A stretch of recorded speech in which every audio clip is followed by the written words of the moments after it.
Right, this video covers Chapter 15, Europe and the Renaissance and Reformation from 1350 to 1600. And in this chapter, we're going to talk about Renaissance culture, social hierarchies, politics in the state in the Renaissance, the Protestant Reformation, the Catholic Reformation, and religious violence. So we're going to start out talking about Renaissance culture. Specifically, wealth and power in Renaissance Italy. Merchants used their money to buy luxuries and hire talent. This financial support system established the patronage system, which produced specific works or styles. Merchants and bankers built palaces where all political work was to be conducted. The palaces were decorated by artists and included sculptures. The halls were filled with music also. Political turmoil, it did exist as the northern European states moved to centralized power, while Italian politics dominated the weak. Here are the Italian states. You can see the major states there in green and the minor states there in yellow.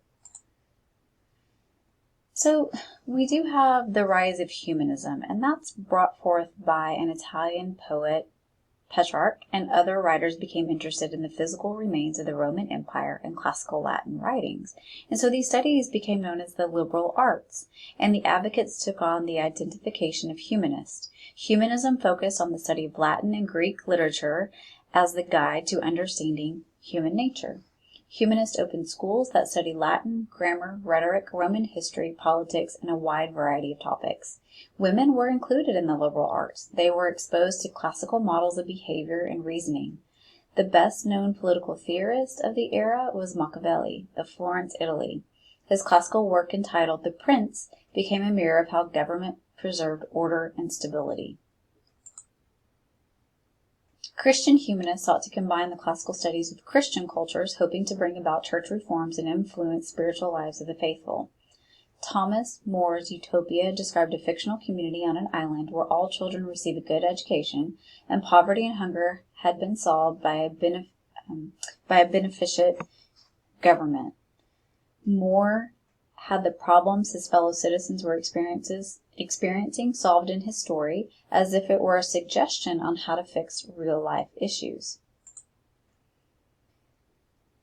The Chinese are going to have a huge impact on Renaissance culture as well, because they were the first to develop movable type, which was now practiced in Germany.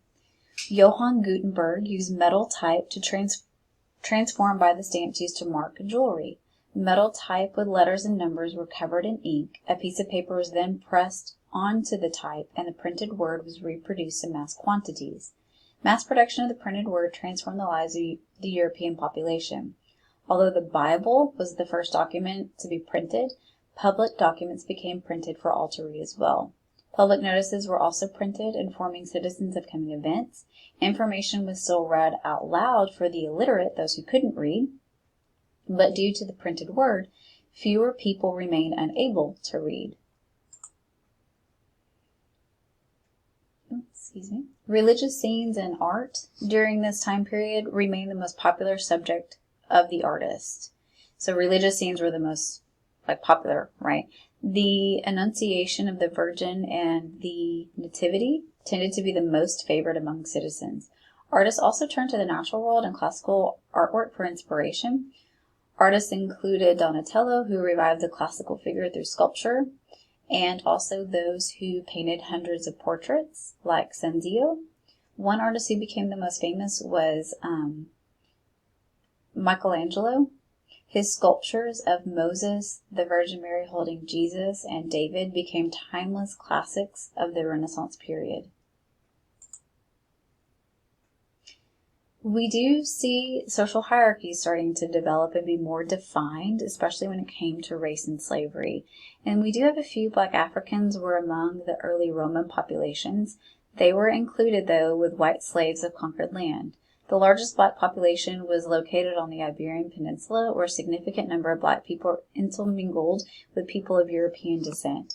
Europeans had little understanding of Africa and its populations. They thought of Africa as a remote place with a strange people isolated by Islam. Hierarchy based on wealth was emerging and beginning to replace old systems that established social classes. Classes still remain, though, and poor nobles still maintain a dominant rule over merchants and labor. The earliest debate about the female role focused on rulers. Royal queens tended to rule the government with masculine authority. Women who worked for wages earned half the pay that was typical to men. Renaissance society was hierarchical in many ways, but the difference of gender was classified as the most natural distinction. What about politics, though? So life in Renaissance, especially in times of warfare, required large supplies of iron, lead, tin, and copper. As demand went up, new mining technology and methods were needed. Metal required large amounts of fuel to be smelted, leading to deforestation, soil erosion, and other environmental problems. Charles VII revived the monarchy of France. He reorganized the royal council, increased the liberties for the middle class, and increased the royal finances with taxes. Charles created a permanent royal army when he established companies of cavalry and archers who were recruited, paid, and inspected by the government. The marriage between Louis VII and Anne of Brittany allowed large western expansion to take place. In England, civil wars had developed over the English throne.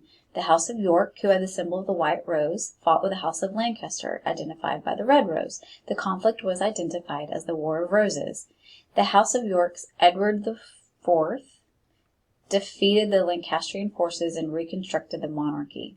Under the Welsh House of Tudor, Henry VII gained the trust and halted anarchy. He then built up the merchant marines and established the cloth industry. Henry VII crushed an Irish invasion, secured peace with Scotland, and arranged the marriage of his eldest son, Arthur, to Catherine of Aragon, the daughter of the Spanish throne. When Arthur died, Catherine then remarried her brother-in-law, Arthur's younger brother, who then became King Henry VIII. Over in Spain, Ferdinand and Isabella's rule included persecution for many, especially for the Jews. During the Middle Ages, France and England had expelled their Jewish populations, many whom relocated to Spain. Blamed for the Black Death and economic concerns, Spanish authority killed or forced the conversion of close to 40% of the Jewish population. Those who converted became successful only to confront an increase of resentment by Spanish aristocrats.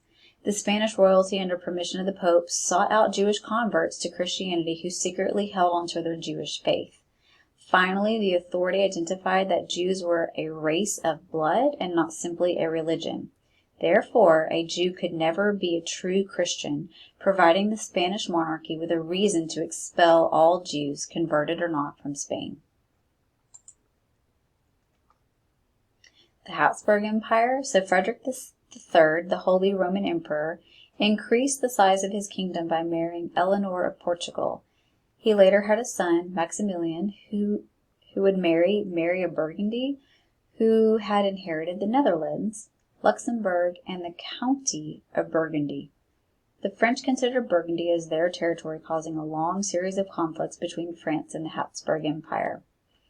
Maximilian then had his son and daughter married to the children of Ferdinand and Isabella of Spain. Charles V, grandson of Maximilian, inherited an empire that consisted of a variety of diverse states with diverse languages under the sole rule of an emperor. The diversity would make ruling the Habsburg Empire rather difficult, though. Give you an idea where all this is going on. Here's Portugal, here's Spain, here's France. Enemies of Charles V are here in orange. Lands inherited by Charles V are here in this darker blue. This lighter blue region, those are lands gained by him between 1519 and 1556. And then these are areas that are kind of loyal to him, don't really care. As long as you don't try to take mine, you can keep what's yours. So you can see his empire became very large. Let's talk about the Protestant Reformation and protesting the church. So earlier trouble, known as the Great Schism between the French popes and the location of the seat of the church, had damaged a lot of respect for the Catholic Church. We see taxes had also angered the faithful, increasing the criticism of the papacy. Opposition to the clerical establishment was also growing. Priests were embarrassing themselves with drunkenness and immoral pleasures. Church officials and priests were more removed from the local people than were to have been serving. And these issues increased in resentment increased the resentment of the Christian population.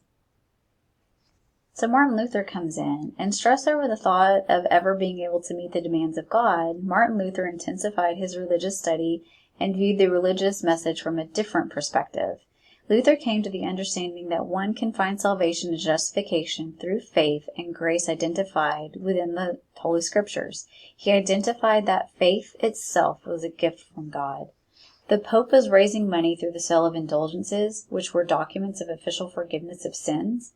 And according to Luther, many people now believe that they did not have to repent once the indulgence was purchased. Luther spoke out against such actions conducted by the church and was ordered to Rome. He refuses to go. At the Diet of Worms, Luther refused to recant his writings. Luther's followers were identified as Protestants because of their protest against the church establishment. Catholic teaching maintained salvation through faith and good works or sacraments. The issue of church authority, according to the Protestants, did not reside in Rome, but in the Scripture itself. Protestants consider the church to be a spiritual priesthood of all believers, not fixed in any place or person. Luther's ideals spread throughout Germany, and following his death, the Protestants began to identify themselves as Lutherans. A simple religion based on faith attracted educated people and humanists. The ideas also attracted townspeople who resented paying church taxes. Authorities liked Lutheranism because the religion instructed the faith to follow the rulers and maintain order. The government could place taxes on clergy and have them subject to civil law. Lutheranism joined the church and state. Others did not believe this was acceptable and sought a voluntary religious community as depicted in the Bible. These groups became known as the Anabaptists. They held a variety of ideas. Sacraments or rituals were misguided, property should be communally owned, and one must live simply and reject unbiblical thought. That's kind of what they adhered to. Anabaptists were met with hatred and persecution that included banishment and execution. Among them were the Quakers, Amish, Mennonites, and Baptists. Peasants also challenged state authorities by demanding lower taxes and a reduction of services demanded by the lords. Luther sided with the peasants, but then reconsidered because his idea of freedom was from the Catholic Church, not civil authority. When Luther did not side with the peasants, the Reformation lost some of its popularity. Catholics saw marriage as a sacrament that could not be dissolved, and Protestants saw marriage as a contract, which allowed them to accept divorce. Protestants maintained old traditional views of gender roles that women should be cheerful in their roles, while men were urged to treat their wives kindly and considerately. Protestant faith did not allow women to have a role in the clergy. Since the monasteries and convents were closing, women had fewer options under a Protestant affiliation. Luther's ideas were supported by German rulers. Germany was only a confederation of small kingdoms where the population did not have an overall nationalistic political identity.